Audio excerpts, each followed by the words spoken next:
Hey guys, Sean here, and we are going to be talking about selling off your gold coins and bars and how not to get fleeced in the process.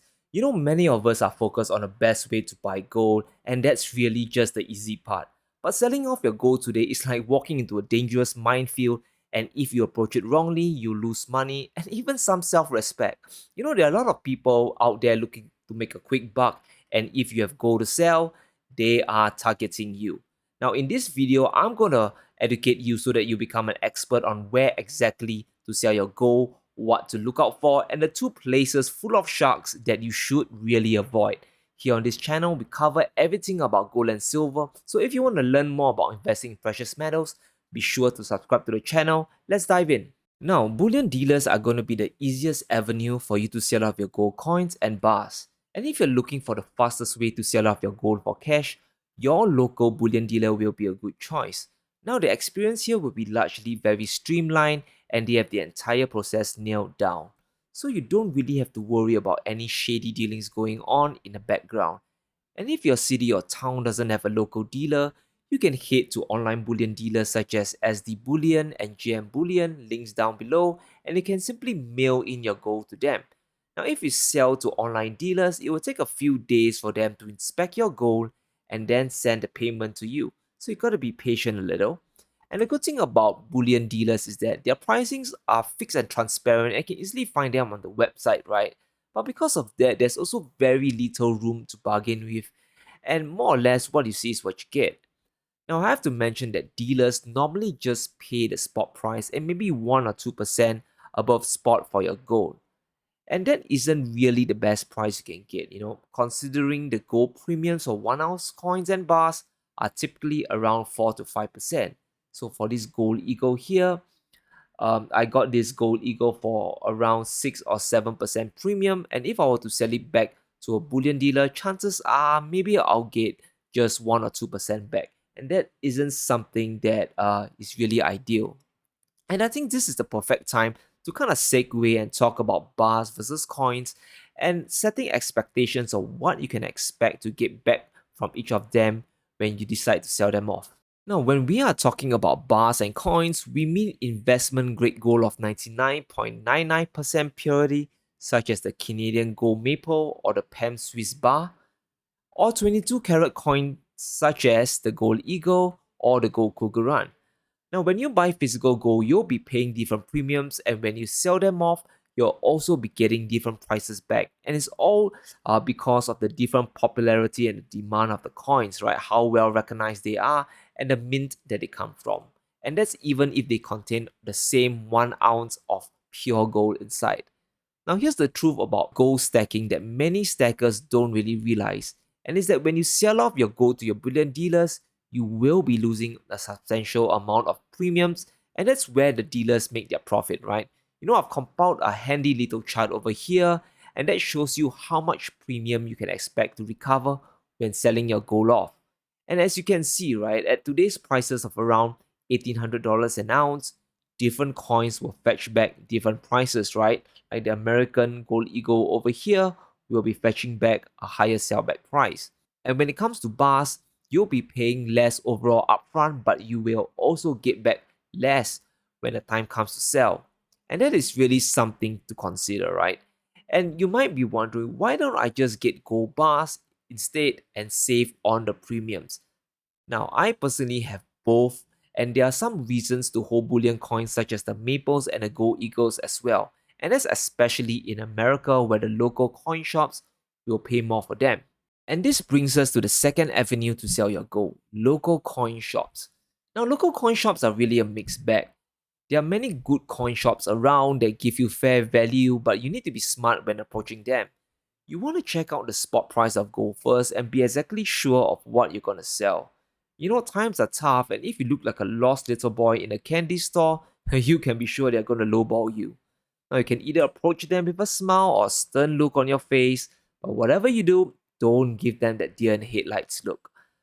Now, different coin shops have their preferences on the type of gold they will pay more or less for, and that is why you should really call ahead to ask them for a rough idea of what they can expect when selling your gold to them. Just ask them, pick up the phone and call them and say, hey, I'm looking to sell a gold maple here, how much do you reckon I can get for it, right? And they'll either give you a flat price or spot plus premium quote, and then you can compare it with your other local coin shops in the area. And what I have to mention is that if you're living in the United States, most coin shops will prefer bullion coins such as the gold eagles or the Kugurans, especially the eagles, right? And that's because when they buy the gold eagles from you, they don't need to go through the hassle of really filling up a 1099B form to report the transaction to the IRS, right? It's easier for them to buy and sell, so you probably get a higher price for them and they will likely pay you out in cash. So if you like cash transactions, this is for you. And when we are talking about local coin shops, right, the prices here are really transparent and they can really fluctuate based on the shop's preferences and maybe if they like you or not. So you really have to shop around and go for the highest price possible. Now let's touch a bit on the buyback price, right? You might be wondering what really affects the amount of cash that you get back when you sell your gold, right? And it's just simply one thing: how easy it is for the dealer or the coin shop to resell your gold bars or coins. And that's because bullion dealers are likely to pay more for your gold bars when they have a ton of customers that they can really resell them back to, while coin shops have fewer options and usually only prefer the same types of gold bullions such as eagles and maples. So it really depends on the kind of gold you have.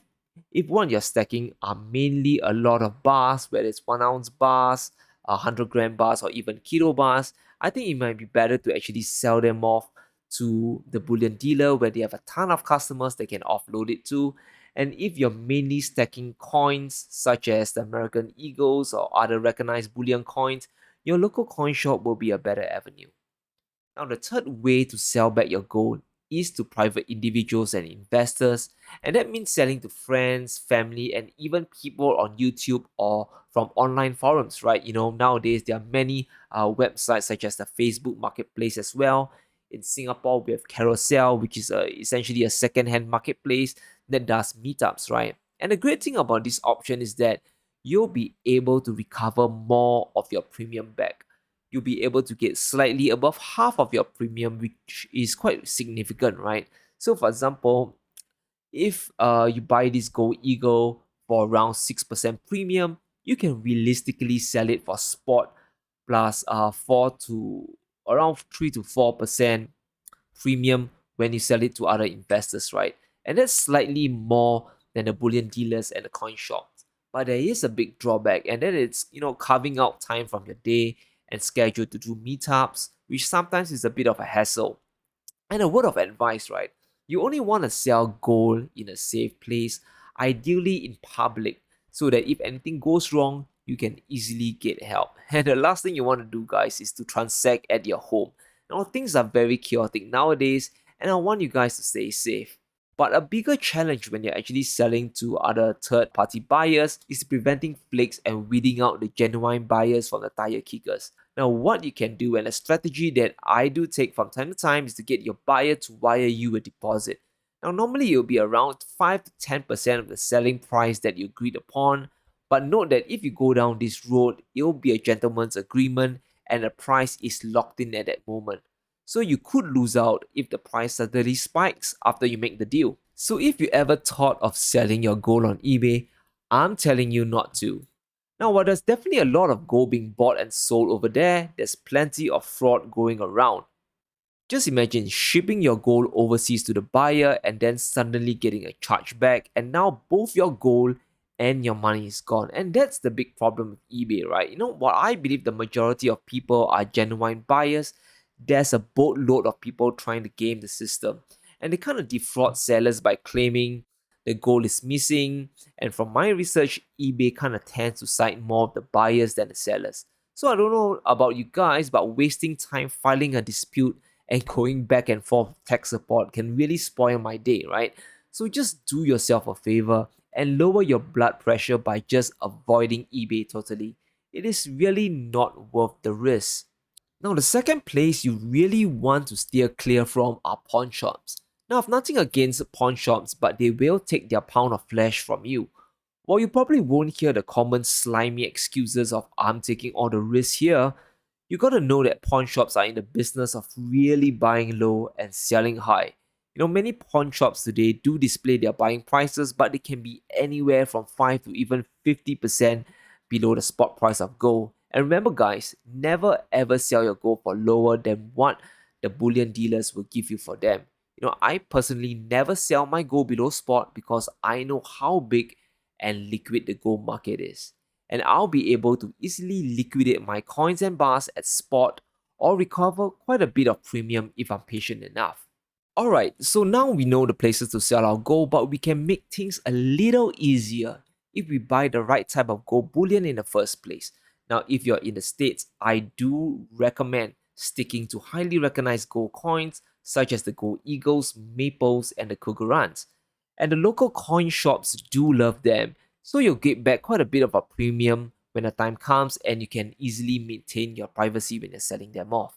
And if you're in the international cities such as London, Singapore, or Hong Kong, I really believe that gold bars are the better option.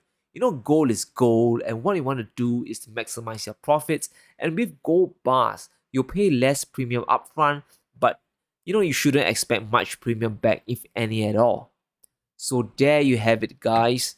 When it comes to selling gold, I really believe that selling to other individuals is the best way to recover your premiums. It's always good to connect and make friends with other gold investors and stackers, especially today when very few people really see the value in precious metals. We are like a band of brothers over here. But if you're looking for speed and you want to save time, you really can't go wrong with either a bullion dealer or your local coin shop. So have you sold gold before, and which avenue do you prefer? Let me know in the comments below, guys. And if you enjoyed today's video, be sure to smash that like button and subscribe for more gold and silver videos. Thank you guys for watching, and I'll see you soon.